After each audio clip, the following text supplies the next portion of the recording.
están, estimados amigos de este programa Punto Crítico, su programa de análisis económico, social y político de la coyuntura nacional e internacional, en vivo, hoy, 18 de enero del año 2022, día en que se cumple un aniversario más de la fundación de la ciudad de Lima.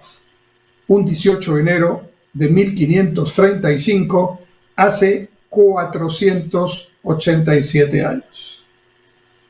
Lima va a cumplir ya su quinto centenario y, sobre todo, la Lima de los últimos 150 años es una Lima que ha crecido de una manera desordenada, no planificada, y esto genera una situación en muchos aspectos de la problemática del desarrollo de la ciudad de caos, desorden, contaminación, inseguridad, y obviamente todo esto se traduce en una insatisfacción de los vecinos de Lima, que sin duda vivimos en una situación, en un contexto que no es el que merecemos. Todos, absolutamente todos, tenemos que tener una mejor condición de vida.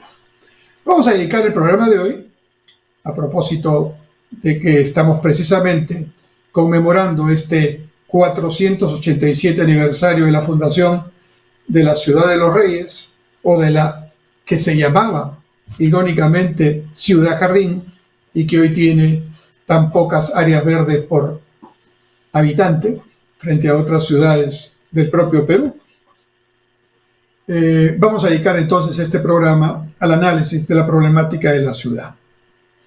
Y el primer tema que quiero comentar con ustedes es el relativo precisamente a las consecuencias que tiene la falta de un planeamiento estratégico, de un planeamiento con basamento técnico, con visión prospectiva de largo plazo, para organizar una ciudad como lo hacen cientos de ciudades en todo el mundo, de las que debemos aprender, y parece que no lo hacemos.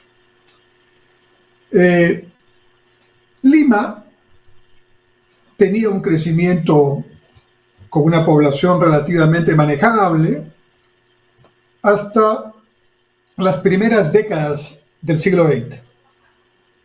Pero, sobre todo en la década del 60 y del 70, hubo un proceso de migración muy importante de diferentes ciudades del interior del país hacia la capital. Un poco como el sueño americano, ¿no? Eso de llegar a Estados Unidos para emprender una vida nueva. Muchos peruanos y peruanas emprendieron ese camino hacia Lima para mejorar su situación, para estudiar, para tener las oportunidades que en su tierra natal, muchas veces vinculadas al campo, al área rural, no conseguían. Y así las cosas, Lima ha ido creciendo geométricamente en términos de su población, y yo agregaría a la población estrictamente de Lima, estamos hablando básicamente de Lima metropolitana con todos sus distritos, incluido el increíble distrito de San Juan de Lurigancho, que tiene más de 1 millón de habitantes y por lo tanto pesa más que varias provincias del país. Lima metropolitana y el Callao como una unidad territorial. Es cierto que el Callao es una provincia especial, una región, pero en términos prácticos, las diferencias de los límites entre Lima y Callao son muy digamos, delgaditas, ¿no? El aeropuerto internacional que usamos está en el Callao, pero evidentemente el 95% de quienes llegan o despegan o salen de ese aeropuerto son peruanos de todo el Perú, de todos los lugares del Perú, limeños, ¿no? Y extranjeros incluso, porque el aeropuerto es un hub, un centro de operaciones regional. El puerto está en el Callao, pero sin duda es un puerto que maneja el 80% del comercio de contenedores y una buena parte del comercio a granel y la carga general del Perú. Entonces, cuando hablemos de Lima, estamos hablando de Lima y Callao. La verdad, en términos ya de planeamiento, de gestión territorial. ¿Y qué es lo que pasa en esta ciudad? Que tiene ya cerca de 10 millones de habitantes. Que es una ciudad que tiene 10 millones de personas que tienen que alimentarse, que tienen que transportarse, que tienen que estudiar, que tienen que trabajar, ¿no? Que tienen que tener áreas de esparcimiento, ¿no? Y sin embargo, tenemos servicios públicos pensados probablemente para menos de la mitad de esa población. Eso es la primera manera de ver Lima. 10 millones de habitantes y servicios públicos como para 4 o 5 millones. De manera tal que estamos claramente en un déficit y en una baja calidad en los servicios públicos de diferente naturaleza que la ciudad brinda a sus habitantes y a sus visitantes. Por otro lado, el crecimiento de Lima ha sido tan desordenado que no se ha previsto décadas atrás en ese crecimiento el natural y técnicamente deseable, ¿no? Ordenamiento, de manera que haya zonas de la ciudad que estén caracterizadas por tener viviendas, ¿no? Por tener espacios para vivienda, con sus correspondientes servicios de todo tipo, ¿no? Financieros, comerciales, colegio, iglesia, comisaría, ¿no? De manera tal que, como sucede en otras ciudades del mundo, ¿no? Si yo vivo en el barrio 1, pues la mayoría de las cosas que tengo que hacer fuera de mi casa las hago en el barrio 1. Pero no, en el Perú, en general, pero ahora estamos hablando de Lima, cuando uno tiene que hacer algo, estudiar, trabajar, hacer algún trámite, uno estando en el barrio 1 tiene que transportarse todos los días, ¿no? Y a veces con mucha continuidad dentro del día, del barrio 1 al barrio 7 o al barrio 14 o al barrio 20. ¿En qué se traduce esto?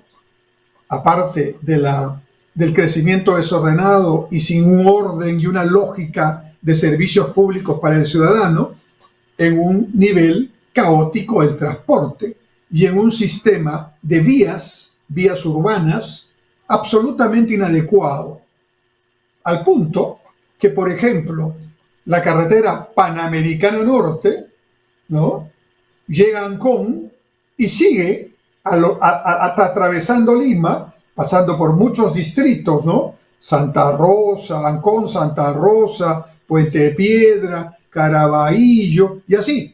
Pasa por el cercado de Lima y de ahí se va hacia el sur y se convierte en la Panamericana Sur. Pero desde Ancón ya no es la Panamericana Norte.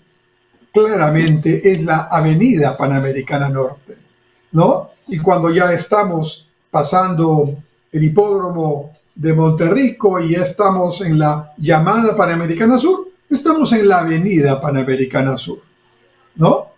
Igual pasa con la carretera central, cuando estamos en Ate, que es el distrito extremo en el este de Lima Metropolitana. Vienes de Ricardo Palma y estás avanzando hacia Ate y ya estás no en la carretera central, sino en la avenida carretera central, en medio de la ciudad. Eso es producto de un gran desorden y una falta total de planificación. Y sucede que, por ejemplo, hay que sacar estos tremendos laberintos de cables que están colgados en los postes, generando, además de un desorden ambiental, un peligro, porque eventualmente pueden ser fuente de algún cortocircuito o de alguna emergencia cuando se cae el poste. Y en la mayoría de las ciudades todos los servicios están bajo tierra o están con algún sistema de conectividad que no requiere cables. Y cuando en Lima se intenta cambiar en varios distritos, estoy pensando en Surco, estoy pensando en Breña, estoy pensando en el propio cercado de Lima, ¿no? Sacar esas complejidades, esas telarañas de cables, resulta que no existen las condiciones para poder trasladar toda esa red de cablería, ¿no?, subterráneamente, porque las vías no están preparadas para esa situación, son tan estrechas que si se hace una ciclovía en la ciudad de Lima, ¿no?, esa ciclovía termina en algún lugar trunco donde el ciclista tiene que encontrarse en medio de un óvalo o una gran avenida sin continuidad de la ciclovía y exponiendo su vida. O en aquellos distritos que han puesto ciclovías, y eso está muy bien, pero como no tienen espacio porque la avenida no es ancha, usan un carril completo del automóvil, con lo cual congestionan más el carril que queda, o a veces no queda carril, como por ejemplo en varias calles del distrito de San Isidro, ¿no? Entonces, todas estas situaciones que pongo como ejemplo son solo demostraciones de la tremenda falta de planificación. Otro ejemplo más.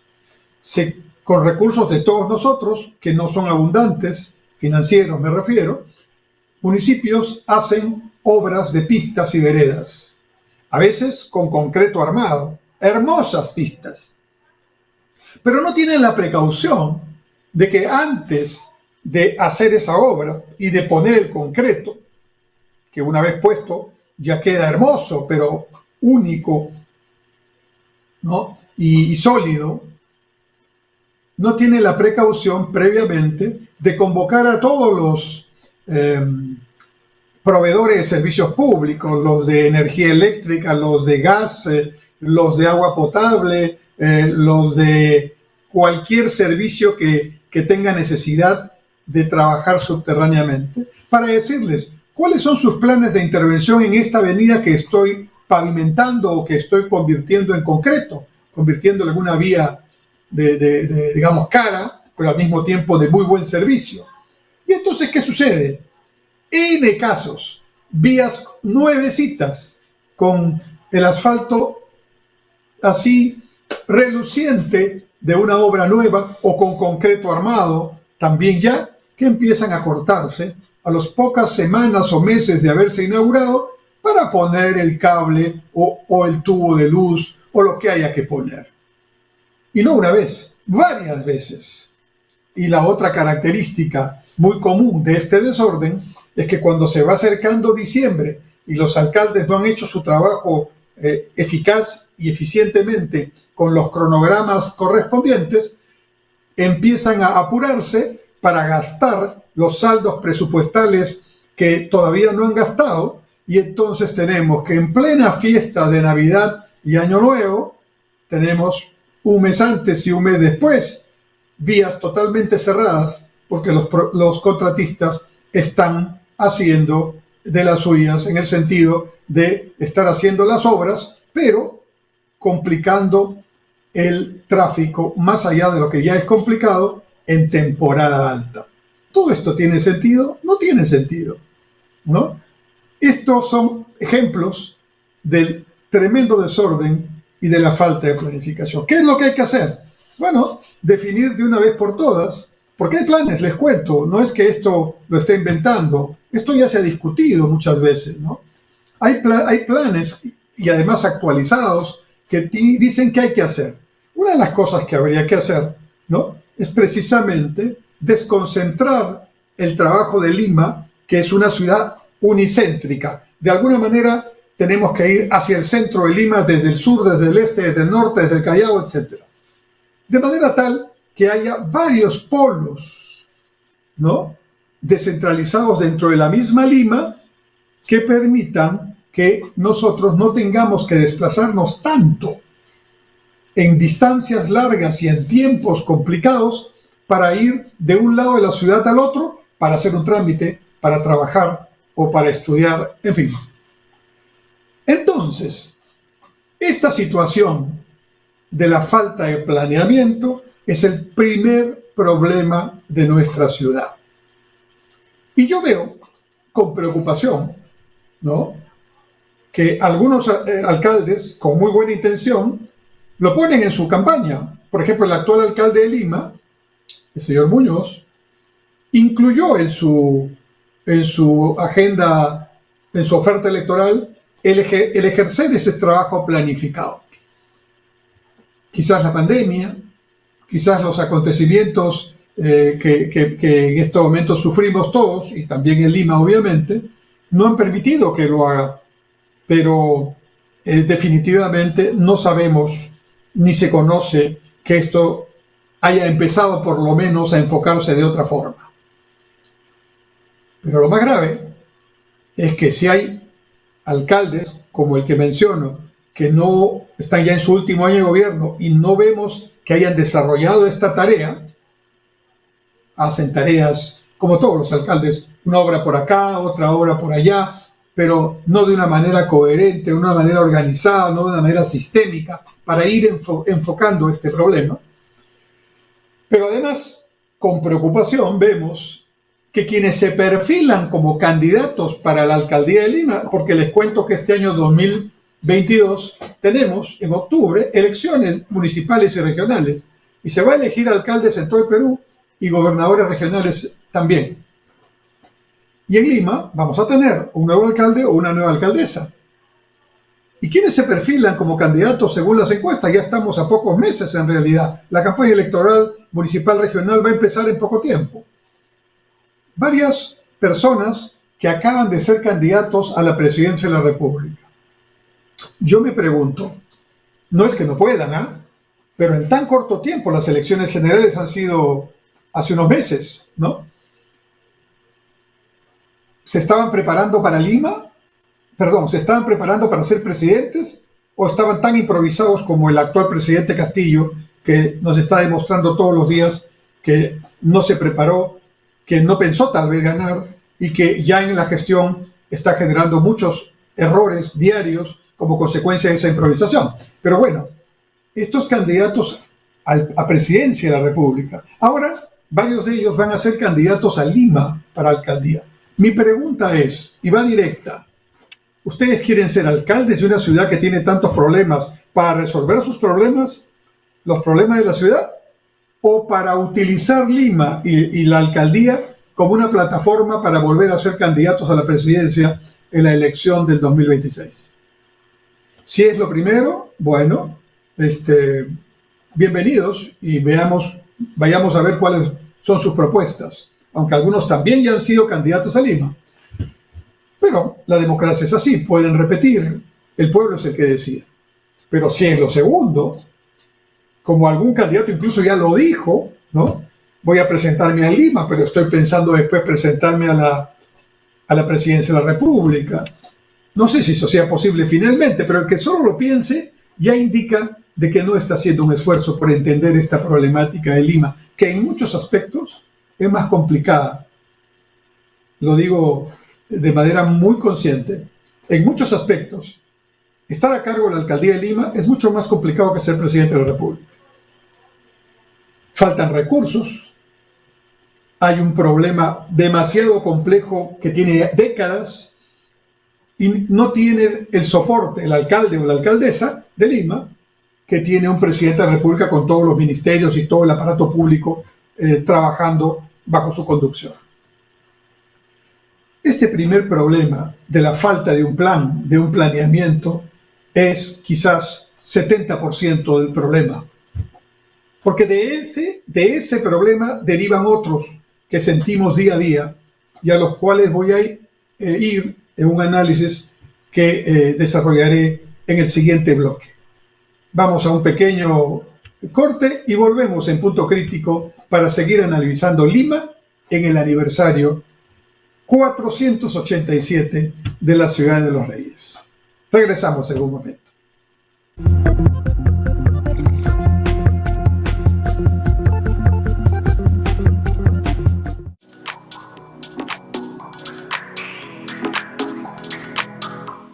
Hola, soy Adelaida Noriega Cabrera y te recuerdo que este y todos los jueves tienes una cita íntima conmigo.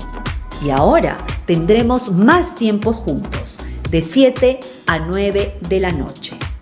Envíame cualquier inquietud o duda que tengas al correo conversando@ondadigital.pe. Te espero este jueves para tener una conversación íntima.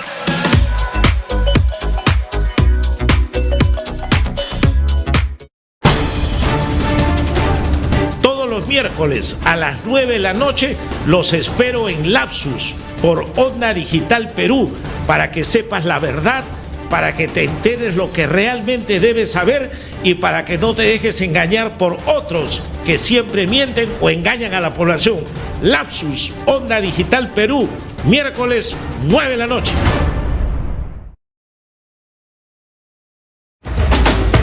¿Buscas nuevas ideas para fortalecer tu negocio? Aquí en Onda Digital 18.4 y también por Cable Más tenemos Persevera Empresarial, un programa con ideas, consejos y sugerencias para ti y tu empresa. No te lo pierdas, martes 9 de la noche, Onda Digital 18.4. Te invitamos.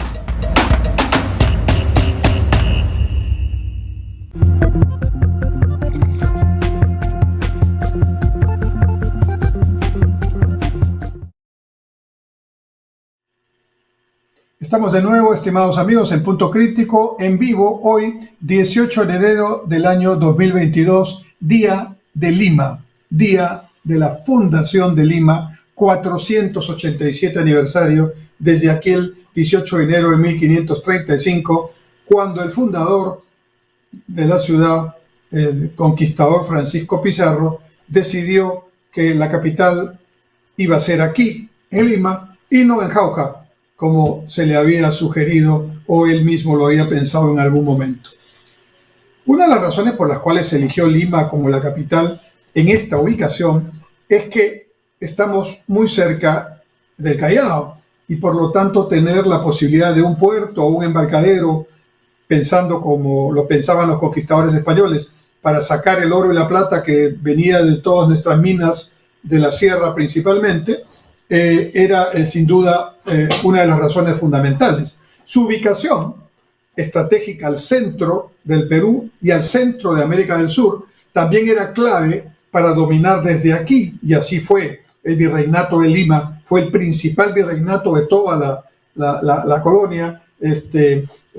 Chile fue una capitanía, ¿no? Y algunos virreinatos, algunas zonas que habían formado parte del virreinato del Perú se independizaron, digamos, y tuvieron ya su propia lógica, como el virreinato de Nueva Granada, la zona de Colombia, o el de La Plata en Argentina, etc. Pero los virreyes, o los que ejercían ese cargo en nombre de la corona española, donde querían estar era en el virreinato del Perú y en la ciudad de Lima, porque ese era el puesto de mayor relevancia, que estaba el centro del poder en el virreinato. Y entonces, la ciudad de Lima, con todas esas características, y el Callao, como digo, que hay que tratarlos como una unidad en esta concepción, han tenido pues este crecimiento absolutamente caótico, desordenado, falta de criterio técnico, improvisado, y todo eso genera los ejemplos de contradicciones que he manifestado en el primer bloque, a lo que habría que agregar que quien ejerce la alcaldía de Lima tampoco ejerce el liderazgo de la ciudad. Y eso ya es un problema, ¿no? Yo he tenido la oportunidad de conocer Singapur, que es una isla, es un país, es una nación-estado, como se dice, ¿no? Es una isla, que es una nación, un país, que es la mitad de Lima, ¿no? La mitad de Lima región, ¿no? No de Lima metropolitana. Y que tiene 7,5 millones de habitantes. Cuando yo la visité hace algunos años, tenía 7,5 millones de habitantes, ahora debe tener un poco más. Pero todo estaba planificado. Un extremo de la isla era la zona de las viviendas. El otro extremo era la zona de expansión. En un lado estaba el puerto y en otro lado estaba el aeropuerto. Y Singapur tiene un plan que le llaman el Master Plan o el Plan Maestro para 100 años, 50 de los cuales ya han transcurrido y han hecho su evaluación y siguen ese proceso. Cuando visité Singapur, por cierto, Singapur es uno de los países más ricos del planeta, con un nivel de PBI per cápita altísimo, con un nivel de educación y de escolaridad altísimo, uno de los países de mayor innovación, ciencia y tecnología, uno de los países de mayor desarrollo humano, uno de los países de mayor competitividad. ¿Para qué sigo? Singapur es un ejemplo que se pone en casi todos los escenarios de análisis económico, social y político. Y Singapur no es más grande que Lima, y Singapur no tiene todos los recursos que puede tener Lima y el Callao juntos, pero han sabido planificar y han crecido organizadamente, ordenadamente, con cierta disciplina, por cierto, una disciplina que muy oriental, que tal vez aquí, en este lado del mundo, en este hemisferio, no tenemos, pero que tampoco podemos importar plenamente, porque cada país y cada ciudad tiene su propia realidad, su propia idiosincrasia.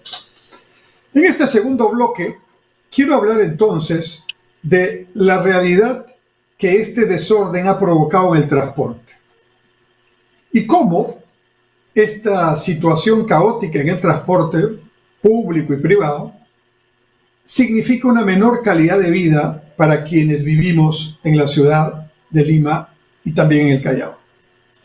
En promedio, en épocas normales, ahora no estamos en épocas normales porque la pandemia nos limita, pero espero que pronto ya termine este tema, Dios quiera.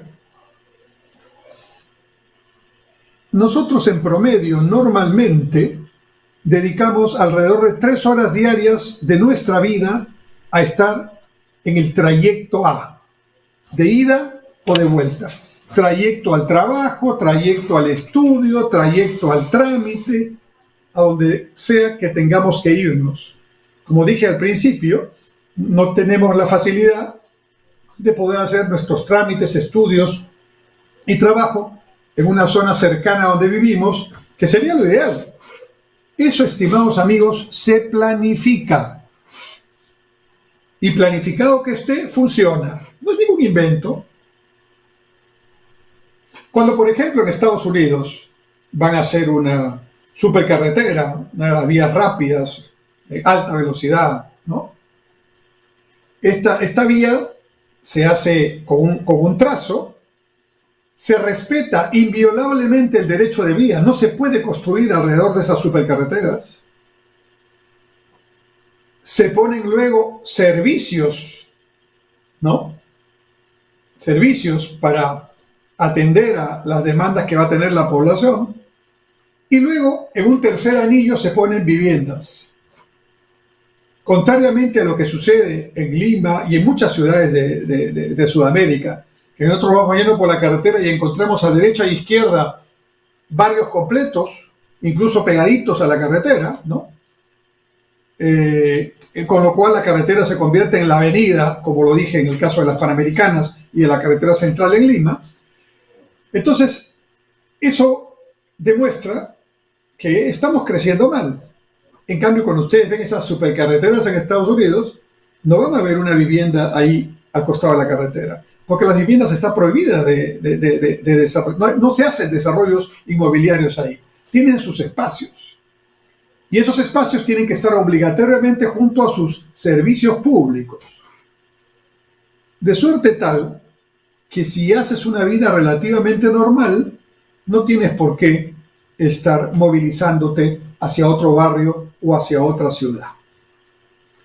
Pero además, esos ciudadanos que ya gozan de esa planificación y de ese orden, tienen también un sistema de transporte urbano. Y voy a enfatizar en la palabra sistema. Sistema quiere decir un conjunto de elementos que están coordinados entre sí, que cumplen tareas, que se complementan frente a un objetivo común. Entonces, en un sistema, todos los componentes cumplen su tarea. Ejemplo, en el cuerpo humano, el sistema nervioso, ¿no? El sistema óseo, ¿no? El sistema circulatorio, ¿no? Por poner solamente ejemplos de cómo funciona esta maravilla que Dios ha generado en cada ser humano. Sistemas que articulan y cada parte del sistema tiene una tarea, una función y todos se complementan y hacen una unidad. Bueno, con respecto al transporte, decía que nosotros dedicamos 3 horas diarias de nuestra vida a estar vinculados al tráfico o al recorrido de un sitio a otro en la ciudad. Aún si tenemos vehículo privado, esas 3 horas también están ahí porque tenemos que desplazarnos en el vehículo, pero con unos tráficos muy cerrados, con horas puntas en todo momento del día y a veces de la noche, y por lo tanto unos trancones y unos embotellamientos terribles. Gastando gasolina, perdiendo tiempo, aspirando humo, contaminándonos diariamente y estresándonos, complicando nuestra salud mental y nuestra tranquilidad. Si tenemos la mala suerte de vivir en los extremos, digamos que al norte en Ancón, Santa Rosa, Puente Piedra, o al este en Ate, o al sur en los balnearios Arica o Lurín mismo, Punta Hermosa, Punta Negra, San Bartolo, etc., o en el Callao, ¿no? Y tenemos que trabajar en el otro lado de Lima. Entonces, ante la falta de un sistema de transporte público, no se demoran 3 horas diarias, se demoran 4 o 5 horas entre ida y vuelta, por supuesto, para poder en un día trabajar o estudiar. Multipliquemos no 4 o 5, 3 horas diarias por una semana, descontemos el domingo, son 6 días con el sábado, ahí tenemos 18 horas, ¿no? Prácticamente tenemos cerca de 80 horas mensuales, alrededor de 900 horas anuales que perdemos. Eso es menos calidad de vida. Si ahorráramos 1 hora diaria, si ahorráramos 1 hora y media diaria, eso podríamos dedicarlo a trabajar con mayor tranquilidad, con mayor productividad, a mejorar nuestra salud mental y física, a no contaminarnos tanto, y mejoraríamos nuestros rendimientos en el trabajo, en la escuela, en fin.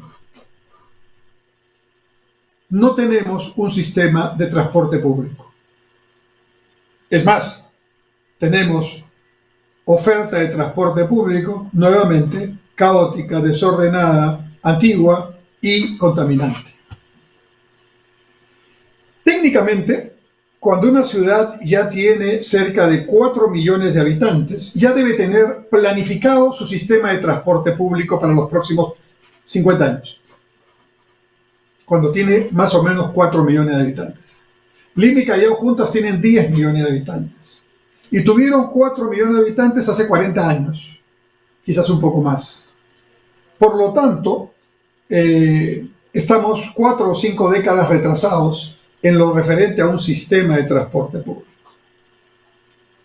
Técnicamente, un sistema de transporte público debe basarse troncalmente en el medio o modo de transporte que es más masivo en su capacidad de traslado. Y no hay forma, no hay otro que no sea el metro o del sistema del metro, que en este caso es el metro que correspondería a Lima y Callao. A mí me correspondió desarrollar la primera línea desde Villa El Salvador hasta San Juan de Lurigancho del tren eléctrico que entonces se llamaba y hoy se llama el metro de Lima y Callao. Pero el metro de Lima y Callao tiene 6 o 7 líneas ya planificadas. La primera es la que va de sur a noreste, ¿no? 35 kilómetros, ya está funcionando.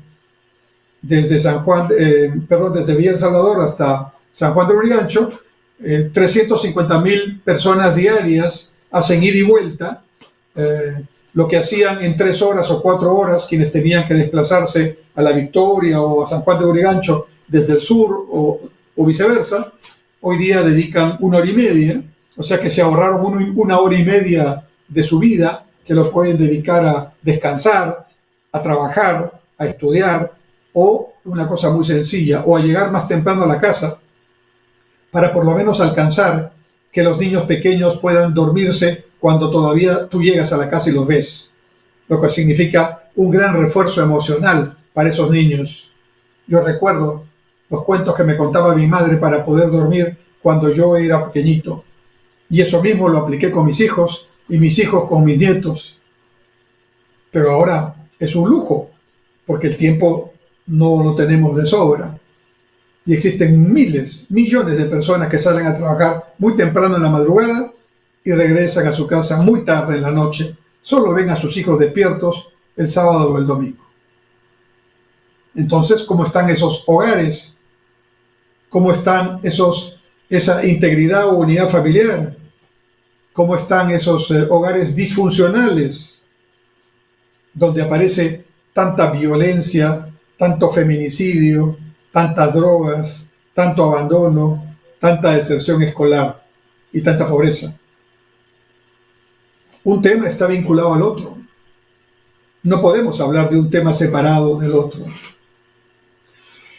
La segunda línea del metro de Lima y Callao está en construcción, solo que es una construcción bien lenta. Es cierto que es subterránea, a diferencia de la 1 que va por arriba, pero ya pues, están trabajando ya 11 años en esa segunda línea y no han llegado ni a la mitad.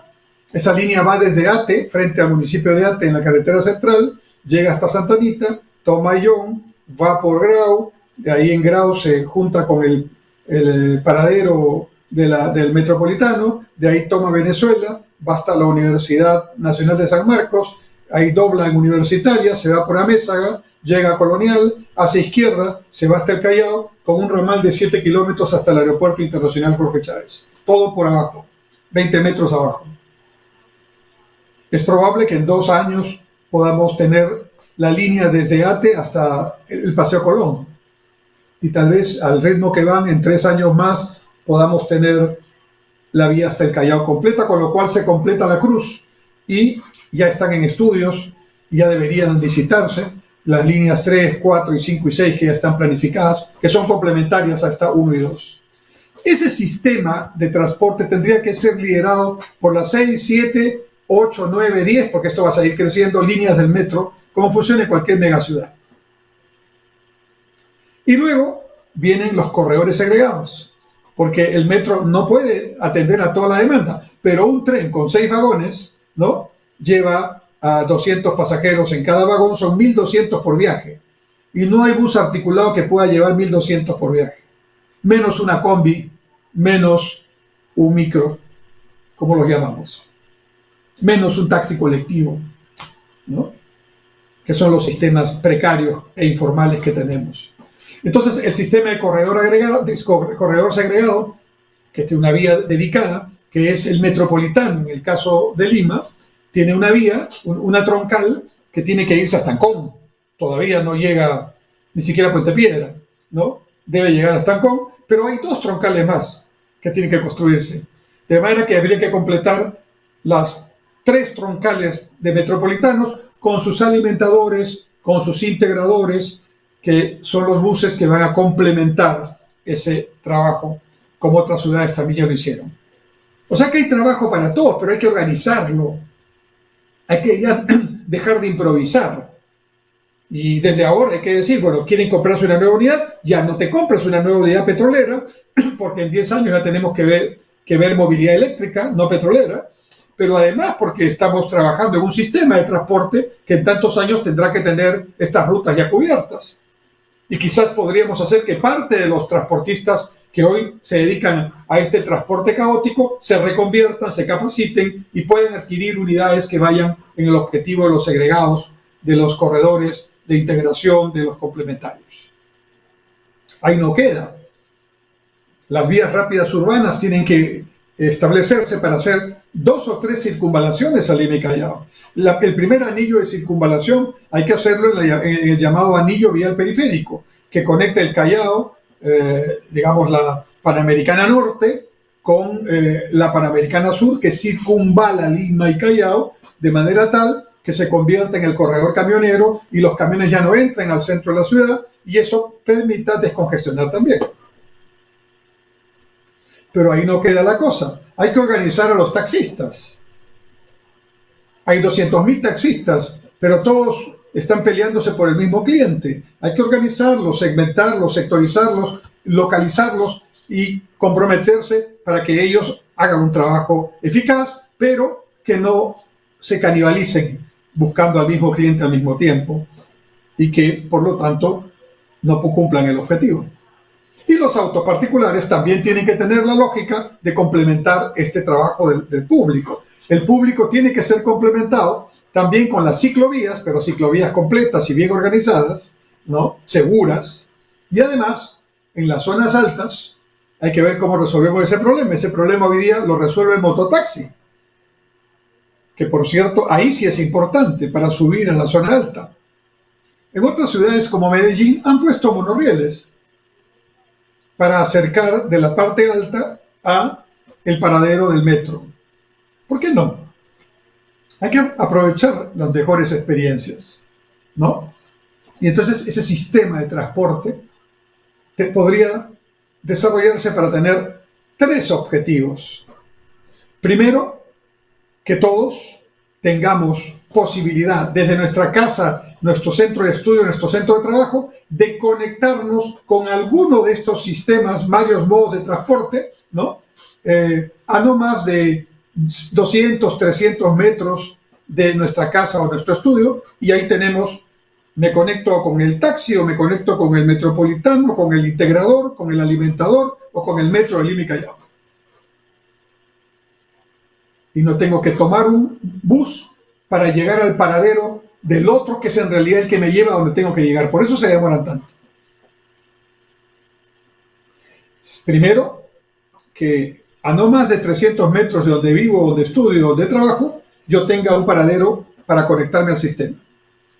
Segundo, que como consecuencia de la interacción de estos modos de transporte, yo tenga una tarjeta, y con esa tarjeta puedo pagar todos los sistemas con una sola tarjeta, y con un sistema que me permita combinar modos de transporte, una especie de combo de transporte, como ocurre en otras ciudades.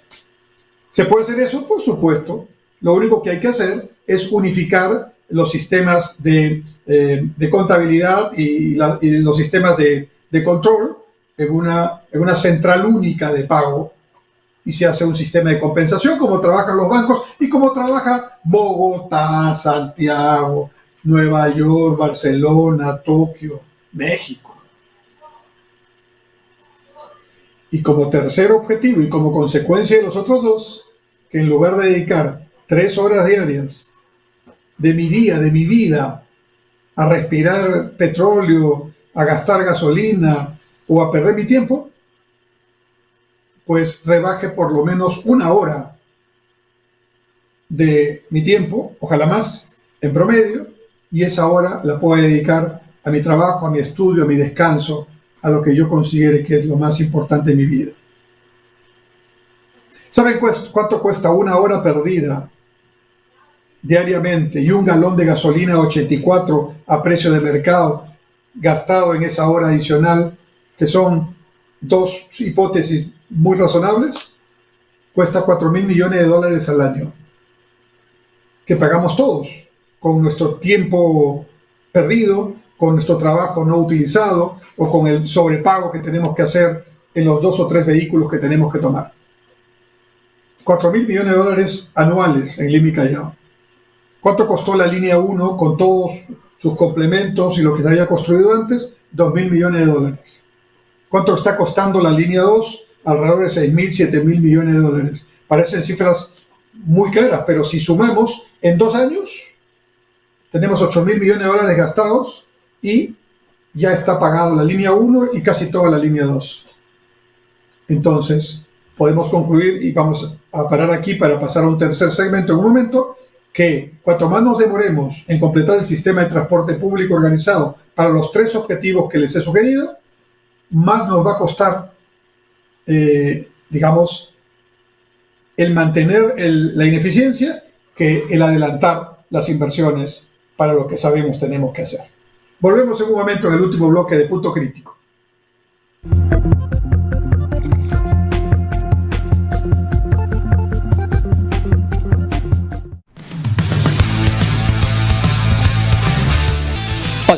Soy Omar Sar y todos los viernes a las 18 horas transmitimos nuestro programa El Constitucional por Onda Digital, canal 18.4 de televisión digital abierta en Lima, y por Cable Más en el canal 791. Pero también se transmite a través de nuestro Facebook, Omar.Sar, y de las plataformas de Facebook y de YouTube Onda Digital Perú. Ya sabes, El Constitucional, viernes, 18 horas. Te esperamos.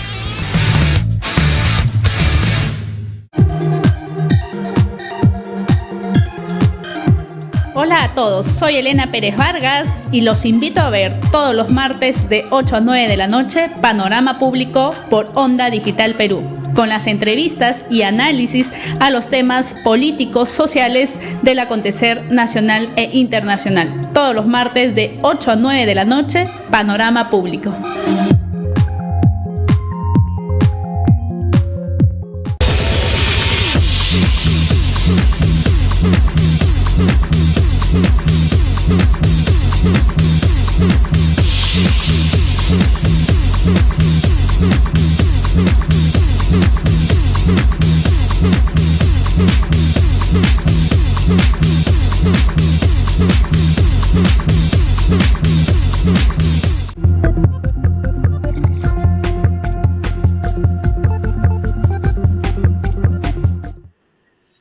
Volvemos, estimados amigos, en este último segmento de Punto Crítico, su programa de análisis económico, social y político.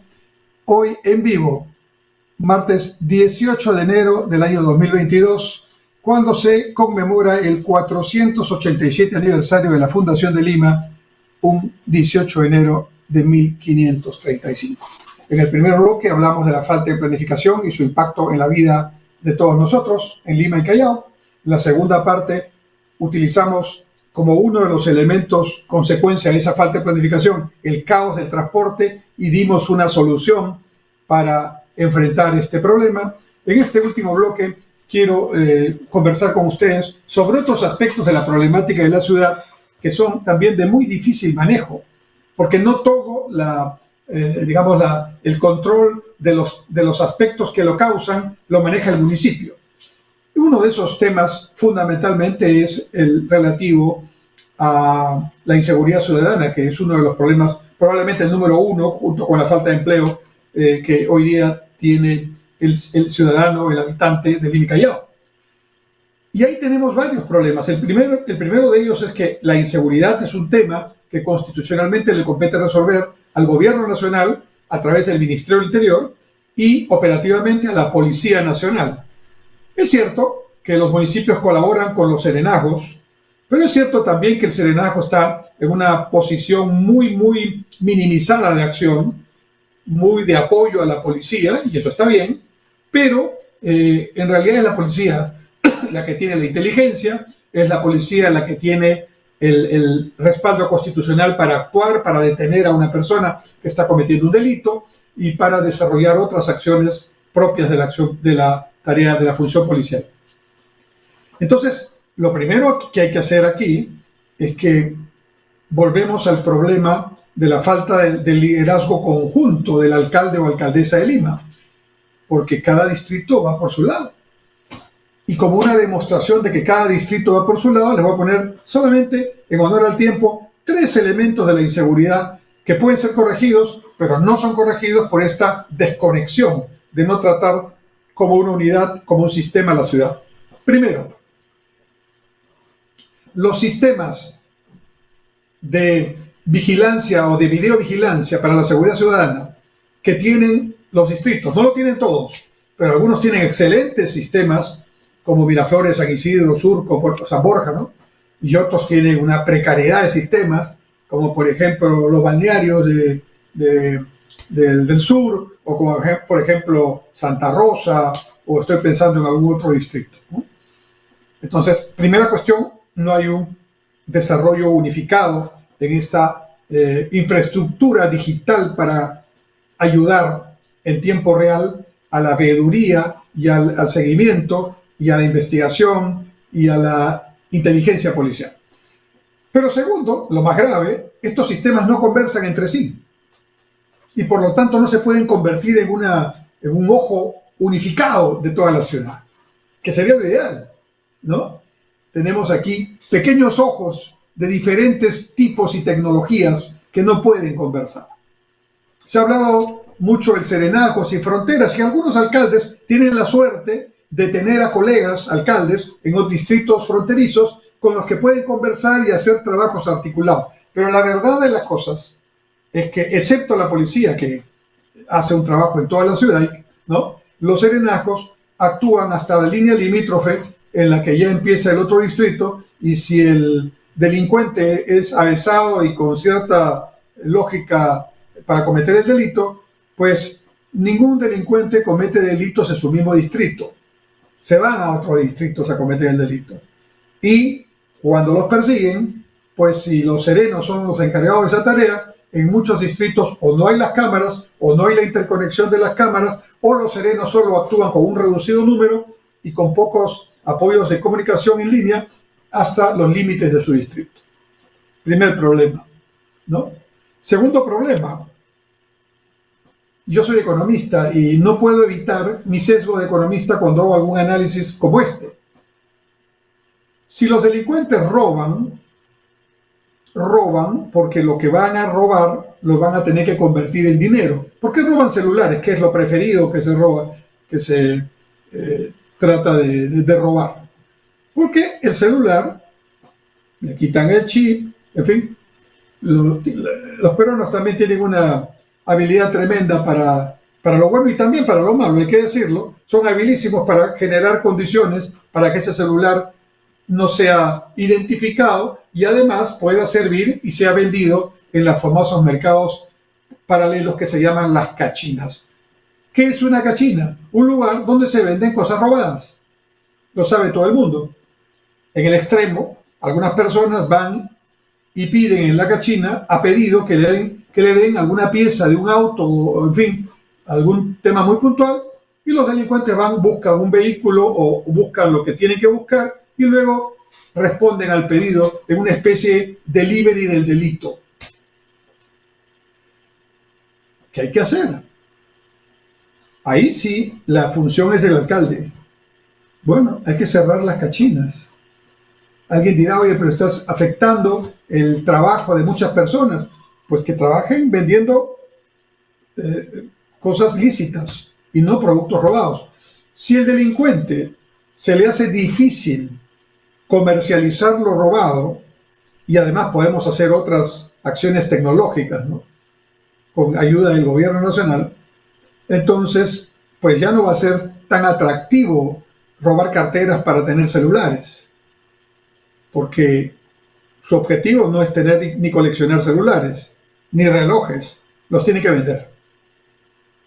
Y hay que hacer una campaña de que quien compra robado está robando y está contribuyendo a este proceso que es el día a día de todos los ciudadanos, ¿no? Mejorar la tecnología, mejorar la coordinación de los serenazgos con la policía, dotar de mejor capacidad e inteligencia emocional a los serenos, ¿no?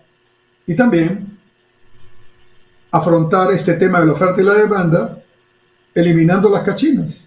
Y si alguien quiere con algún juez a sacar una acción de amparo para decir que no se debe eliminar la cachina, pues nos vamos al Tribunal Constitucional para que deslinde si es el Poder Judicial, un juez con una acción de amparo, o el alcalde, quien tiene la potestad para decidir por la seguridad de sus vecinos y no permitir que se venda robado.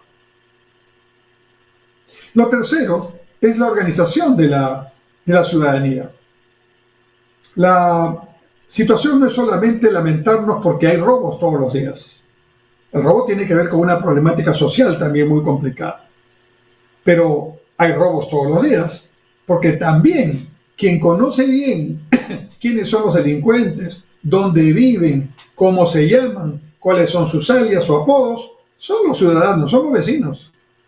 Hay que organizar a los vecinos para poder lograr que esa fuerza de la unidad de los vecinos, organizados por supuesto, sea un contrapeso importante contra el delito, con la ayuda de la policía, por supuesto, dotándolos de equipos de comunicación para comunicarse con la policía o con el serenazgo, dotándolos de implementos para poder tener sistemas de rondas. Los peruanos saben hacer muy bien eso, y en algunos lugares lo hacen ya intuitiva y autogestionariamente, pero hay que organizarlo de tal manera que eso también sea un elemento de apoyo y de hacer inteligencia para prevenir el delito. Y finalmente hay que cambiar la norma. ¿Quiénes son los que roban celulares, carteras, relojes? Esos que son o menores de edad o que son, como son delincuentes que roban por debajo de un monto, entonces la policía los detiene, los llevan al fiscal y el fiscal dice, bueno, lo vamos a procesar, pero que se vaya a la calle. Y en la calle sale nomás y sigue robando. Entonces hay que cambiar el Código Penal de manera tal que esos robos al paso, ese robo que es el robo cotidiano, que es el que más fastidia, otro tema es el crimen organizado, ese robo cotidiano tenga una pena que puede que sea efectiva, ¿no? Es decir, un ciudadano que ya está en su segundo o en su primero, no interesa, no hay que ser contemplativos en este asunto, pues va 3 meses a la prisión efectiva, 6 meses a la prisión efectiva. ¿Se van a llenar las cárceles? Bueno, al principio se llenarán, pues. Y además hay que buscar otras formas también de reeducación y de vinculación a estos muchachos, muchos de ellos, gente que también está sin trabajo y está en condiciones de pobreza muy grandes, bueno, para ver cómo se les da una capacitación y se les induce por una vida ordenada, legal y sin recurrir al robo. En fin, el alcalde tiene que ser un líder o la alcaldesa tiene que ser una lideresa. Y Lima y Callao necesita de un proceso de planificación estratégica, de un sistema que se prevea con tiempo y con visión de largo plazo. Necesita que su población eleve sus niveles de vida. Necesitamos, ya el tiempo no me dio para hablar del tema medioambiental, de los espacios que hay que recuperar para la gente. Hay que pensar más en la gente y menos en el vehículo, ¿no? Pero para eso hay que planificar bien, ¿no?